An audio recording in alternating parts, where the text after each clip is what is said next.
محسن بھائی ظاہر ہے بہت سی چیزیں آپ نے بیان بھی کی کہ رزق حلال کمانا چاہیے اور بالکل کمانا بھی چاہیے. رزق کو بڑھانے کے لیے کوئی دعا ہے؟ بالکل بہت اچھی بات ہے.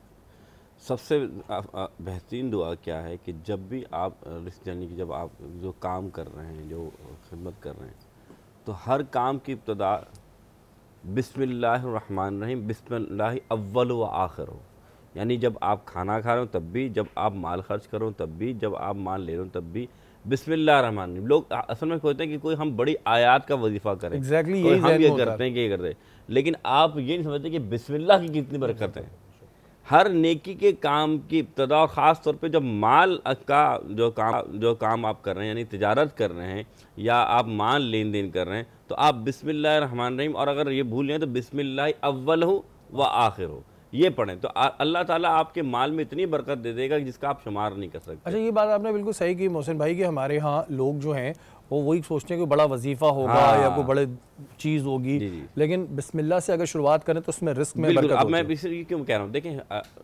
صرف رزق کی بات نہیں, لوگ بسم اللہ کی برکت کو جانتے ہی نہیں. اللہ نے قرآن کی ہر صورت کے اوپر یعنی کہ سوائے صرف توبہ کے علاوہ ہر صورت میں جب ہم دیکھتے ہیں تو بسم اللہ کیوں پڑھی جاتی ہے. ویسے تو پورا قرآن ہی اللہ کی برکت ہے, تو اللہ یہ وعدے کر رہا ہے کہ بھائی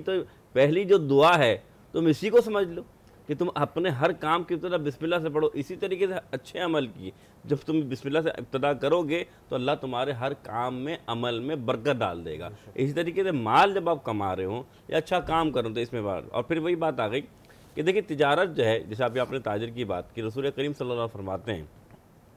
انبیاء کا رتبہ کتنا بڑا ہے, کوئی ان کے رتبے کو نہیں پہنچ سکتا. شہداء کا رتبہ بہت بڑا ہے, لیکن میرے نبی نے فرمایا ایسا تاجر جو صادق ہے, سچا ہے, ایمانداری کے ساتھ لین دین کرتا ہے, حضور فرمایا جب روز محشر کا دن آئے گا نا, انبیاء کی صف ہوگی, شہداء کی صف ہوگی اور نیک لوگوں کی صف ہوگی, وہ تاجر انبیاء کے ساتھ کھڑا ہوگا. سبحان اللہ. اس سے بڑا کوئی درجہ ہوگا کہ نبیوں کے ساتھ ایسا تاجر کھڑا ہو جو کہ سچا ہو, ایماندار ہو. تو آج ہم جو کاروبار کر رہے ہیں رزق حلال کی طرح, آپ ایک اور بات یاد رکھیے گا, آپ نے جو ایک سوال کیا تھا نا کہ جو خیرات کر دے حرام مال سے, تو میرے نبی نے فرمایا, یہ حدیث بڑی یعنی کہ واضح فرمایا کہ جب کوئی حرام مال سے صدقہ کرتا ہے اللہ اس کا صدقہ قبول ہی نہیں کرتا.